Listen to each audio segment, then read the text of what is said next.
Imagine your country's economy taking a hit overnight. That's what happened when President Trump threatened 25% tariffs on Mexico and Canada. Within days, Mexico and Canada capitulated to the US pressure. They rushed to renegotiate terms. This included Mexico deploying 10,000 troops to the US border and Canada boosting its border security, all to delay tariffs. Why so quick, though? Because their economies felt the shock immediately. The Mexican peso plunged 2% and Canada's dollar hit a 5-year low. That's just at the threat of tariffs, and only after a few days. Analysts warned that full tariffs could push them towards recession, slashing GDP and costing hundreds and thousands of jobs. Facing instant job losses, price hikes, and investor panic, leaders rushed to the table. Now Trump has turned his tariff cannon towards China. This includes a blanket 10% tariff on all Chinese imports. The question on everyone's mind, will China fold under similar pressure, or is this a different game entirely? China's economy is a much bigger beast than Mexico or Canada's. In this video, we'll break down Trump's new China tariffs, the arguments for and against, and whether Trump's hardball tactics can make Beijing blink. Stay tuned because this trade showdown could rewrite the rules of global commerce. In 2025, President Trump imposed a new 10% tariff on all Chinese imports into the US. This is on top of existing tariffs from an earlier trade war, meaning some Chinese goods now face up to 35%. It's an across-the-board tax on items from electronics and clothing to machinery and toys. Virtually everything made in China now costs Americans 10% more at the border. Why does this matter, though? Well, China is the #1 exporter of goods to the US. It's America's largest source of consumer products. Think smartphones, laptops, clothing, and furniture. In 2022, U.S. imports to China hit $536 billion, dwarfing imports from any other country. A huge share of everyday products from iPhones to winter coats are made in China. China supplies 41% of U.S. electronics imports and over 25% of textiles and clothing. Simply put, shelves in Walmart and Best Buy are filled with made in China. The graph below shows U.S.-China trade volumes before and after tariffs. For years, trade boomed. Imports climbed steadily as U.S. companies relied on China's manufacturing might. As a result of the trade war, imports from China dipped as soon as the tariffs hit. But notice by 2022 to 2023, imports recovered close to pre-trade war levels. That means despite previous tariffs, Americans kept buying Chinese goods, often paying higher prices.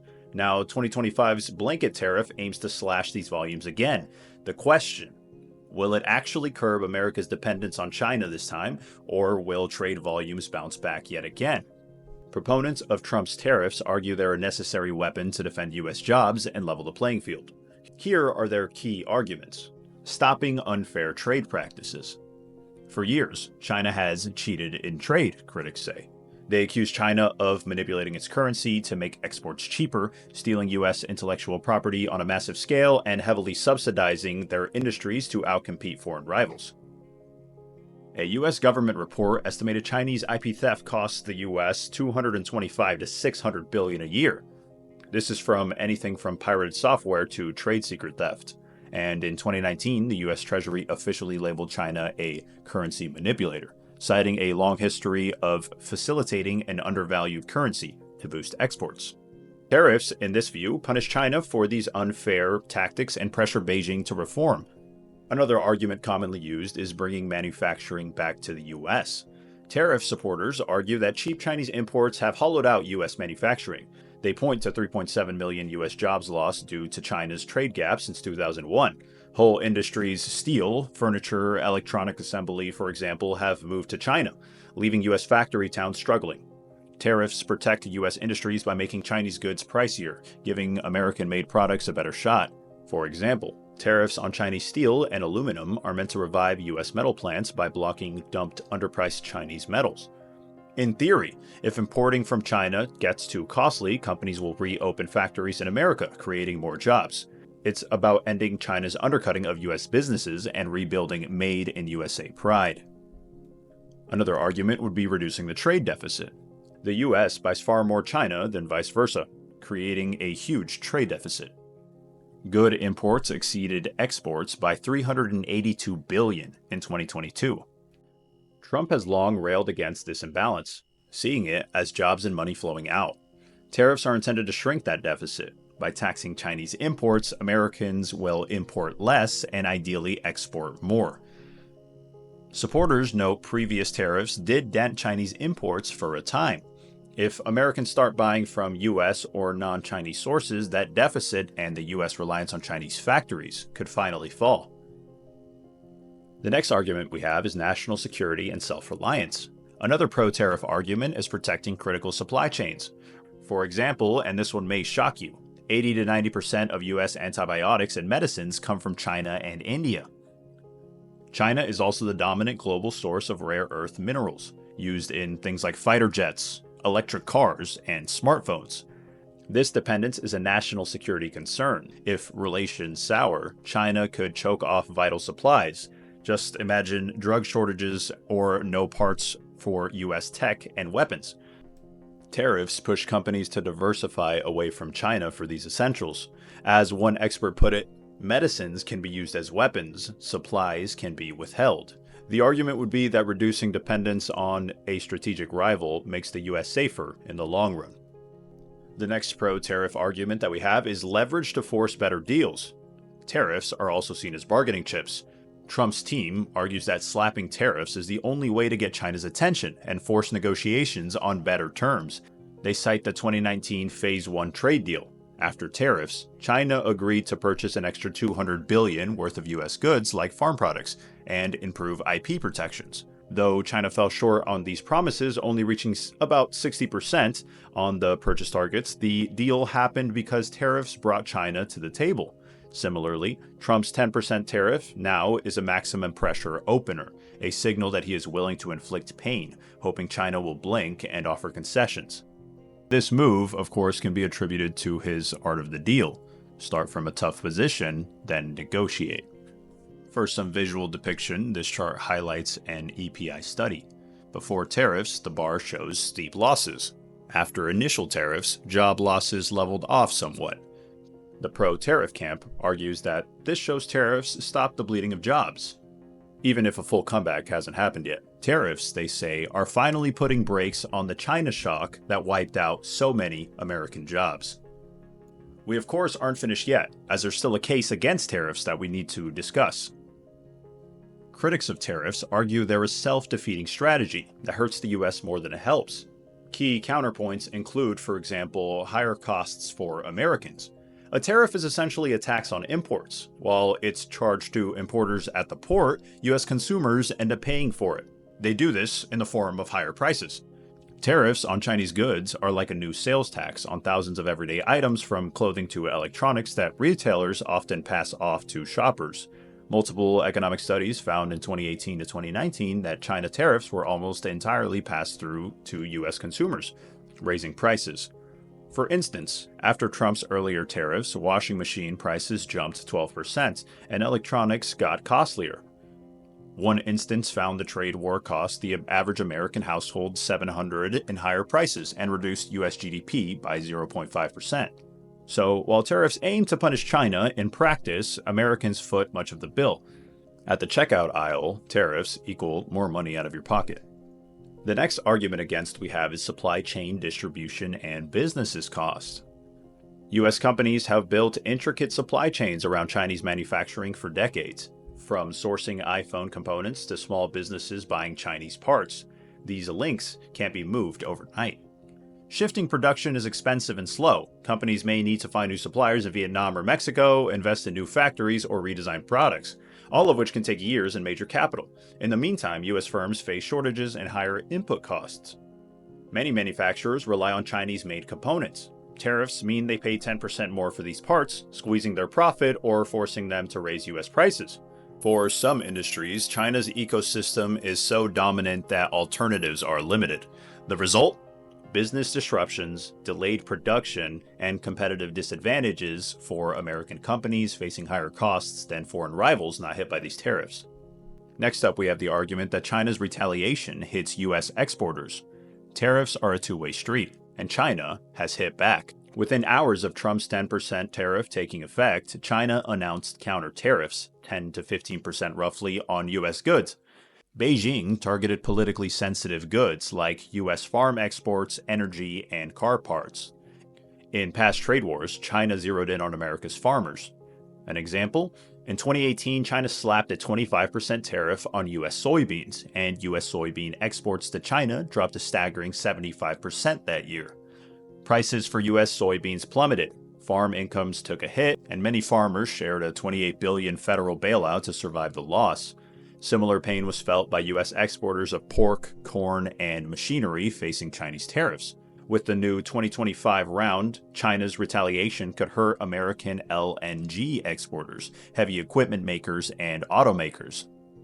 The irony is that while tariffs aim to protect U.S. industries, export industries get pummeled when China fights back, leading to lost sales and jobs in those sectors. The next argument we have is the limited success in changing China or reviving jobs.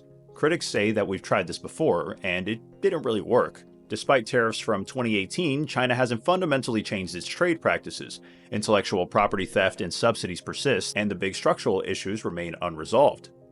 Meanwhile, many hoped tariffs would bring manufacturing jobs back to the US, but that largely hasn't happened. Instead of reopening en masse in Ohio or Michigan, factories often move to low-cost countries like Vietnam or Mexico or even India to avoid tariffs. For instance, after U.S. tariffs, imports from Vietnam surged to 35% in 2019 as companies rerouted supply chains. One analysis noted U.S. manufacturing actually saw net job losses from 2018 due to tariffs, as higher input costs and retaliation outweighed the small gains in protected industries. And as far as the trade deficit, it's still huge. U.S. imports from China in 2022 were about the same as 2018, so skeptics argue tariffs caused a lot of economic pain for modest gain. We paid more at Walmart, bailed out farmers, and strained our companies. Yet China remains the powerhouse. The next argument we'll be looking at is inflation and economic drag. The argument says that tariffs can also fuel inflation. By raising import prices, they put upward pressure on overall price levels. A graph of U.S. inflation during tariff rounds shows noticeable upticks in 2018 and 2019 when tariff waves hit. For example, consumer prices for affected goods like appliances, electronics, and other goods spiked in those months. Even in 2025, some economists worry a fresh 10% tariff on hundreds of billions in goods could add a few tenths of a percent to inflation, complicating the fight against high prices. Additionally, tariffs act like a drag on GDP by hurting trade volumes. Oxford economists estimated the previous trade war cost the U.S. about 0.5% of GDP and 245,000 jobs. In short, critics see tariffs as an economic self-harm. Higher prices, distributed business, lost export markets, and a hit to growth, all for uncertain benefits. It is important to note, though, that this isn't Trump's first tariff rodeo with China. Understanding his brinkmanship strategy is key to guessing what comes next. The first point is maximum pressure and bold opening moves. Trump's style is to come in hot, impose steep tariffs first, then negotiate from there. It's the same playbook he used with Mexico and China. Threaten 25%, then strike a quick deal. By hitting China with a blanket 10% tariff right after inauguration, Trump is signaling he means business. It's a high-stakes gamble. Create enough economic pain or uncertainty that China feels it must deal. Trump's advisors say this hardline stance is the only thing Beijing respects. A senior lecturer noted, Trump will take the same approach to China. Beijing will welcome this transactional way of doing business. In other words, Trump's opening bid is extreme on purpose, expecting to later make concessions once China comes to the table. But what's China's game, though? Well, China's kind of playing the long game. But China is not Mexico or Canada. Beijing's leaders are also known for playing the long game. President Xi Jinping doesn't face voters or four-year term limits. He can absorb short-term pain if it furthers China's long-term interests. Historically, China has often waited out U.S. pressure. During the 2019 trade war, talks dragged on and China sometimes retaliated tit for tat rather than giving in. They may calculate that they can endure Trump tariffs and see if U.S. policy shifts. Remember, U.S. elections in 2028 could change leadership or strategy. Also, China's economy is more self-reliant than Mexico's or Canada's. Only 15% of China's exports go to the U.S., versus 75 to 80% of Mexico and Canada's exports. That means China, while hurt by losing US sales, isn't devastated. It still trades with Europe, Asia, and other countries. Plus, the Chinese government can prop up industries hit by tariffs through loans, subsidies, currency devaluation, and other methods to cushion the impact. All this suggests China might not fold as fast as the US neighbors did, making this a tougher and longer standoff, which likely led to the 10% tariff as opposed to the 25% that hit Mexico and China. Despite the tough talk, Trump ultimately wants a deal he can tout as a victory. His likely goal? Force China back to the negotiating table for a Phase 2 trade agreement. Phase 1, signed in January 2020, addressed some farm purchases and IP issues, but left big issues like state subsidies and tech policies unresolved. In Trump's view, tariffs will push Xi to strike a new bargain, perhaps committing to buying even more US goods or opening Chinese markets further to US companies, or even agreeing on rules about tech and currency. However, China will demand the US lift the tariffs in return. The endgame could be a compromise where Trump lifts some or all of the 10% tariffs if China meets certain benchmarks. But what's the risk if talks fail? Trump could escalate tariffs even more. He mentioned up to 25% or more, and if China would retaliate in kind, a full trade war would ensue. But who blinks first? It's a bit of economic chicken. Trump's bet is that China's slowing economy and reliance on US export market will force Xi to concede relatively soon. China's bet is that they can weather the storm and outlast Trump's pressure, or at least extract a deal mostly on their terms. For now, both sides are posturing tough. Trump tweets that the US can do great without China. Chinese state media calls the US move irrational and harmful to both sides and vows China will not surrender. Meanwhile, trade flows and business confidence hangs in the balance. I did want to talk about one more thing before ending the video. Trump's Art of the Deal is a clear playbook to what's going on, so let's quickly revisit 2019's Phase 1 as a lesson. After months of tariffs and talks, the US and China agreed to a deal in which China promised to buy $200 billion more of US agriculture, energy, and manufacturing goods over 2020 and 2021. These purchases included a massive increase on purchases of soybeans, corn, Boeing planes, and other products. It also promised to strengthen IP protections, which would mean that they would crack down on counterfeit goods and trade secret theft. They also agreed to open up financial service. This would mean letting US banks and credit card companies come into China. And finally, they promised to avoid currency manipulation for advantage. In return, Trump paused further tariff hikes and slightly reduced some existing tariffs. But what's the outcome? China fell short on purchases, only 60% of the target by the end of 2021, like we spoke about earlier, partly due to COVID disruptions, but some structural issues remained untouched. But the deal did ease tensions for a while and was seen as a partial win for Trump and for China, because China avoided more tariffs and Trump got big export orders. This history shows how a tariff standoff might conclude, with a negotiating pact where each side gives a little and each side loses a little. The question is whether 2025's climate, post-COVID, with the US-China rivalry even sharper, will allow a similar face-saving deal, or if neither side is willing to budge this time. For a visual, this chart illustrates total trade between the two countries over 15 years. It climbs steadily through the 2010s, peaks around 2017-2018, then dips in 2019 to 2020 during the trade war, and then rebounds in 2021. Despite tariffs, 2022 trade was near record levels. This long-term view underscores a key point. The US-China economic relationship is so large and intertwined that even trade wars only dented it temporarily. So the question? Will 2025's tariff finally break the pattern, or will trade continue flowing around the barriers? Trump's 2025 tariffs on China have intensified a high-stakes showdown. We've seen both sides of the argument. On one hand, tariffs are a bold move to stand up to China's unfair trade and could protect American industries that have been undercut for decades. They give the US leverage to demand a better deal and reduce dangerous dependencies on a strategic rival. But on the other hand, tariffs could bring collateral damage. Higher prices for Americans, turmoil for business, and retaliation that hits our own exporters and farmers.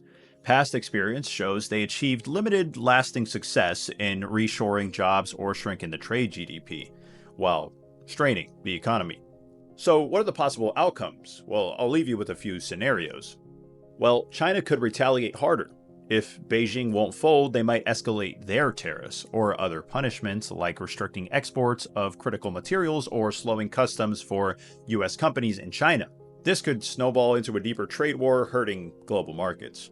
A quick deal could also happen. Alternatively, if the pain mounts on both sides, we could see negotiations quietly hammer out phase 2.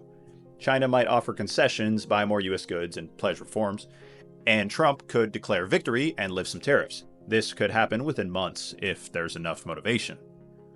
Our last scenario is a stalemate. It's also possible that neither side budges for a long while. Tariffs could become the new normal, with businesses adjusting by diversifying supply chains slowly. Tensions might simmer without resolution until political dynamics change.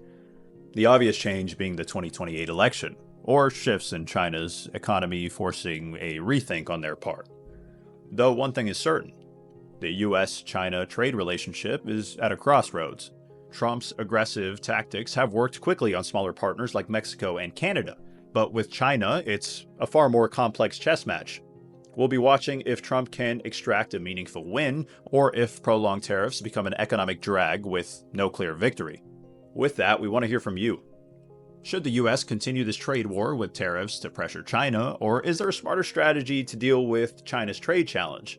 Will tariffs tame the dragon, or will we just scorch ourselves? Let us know in the comments, and thanks for sticking with us through this deep dive on trade policy. I know it was long. Have a good day, and thanks for watching.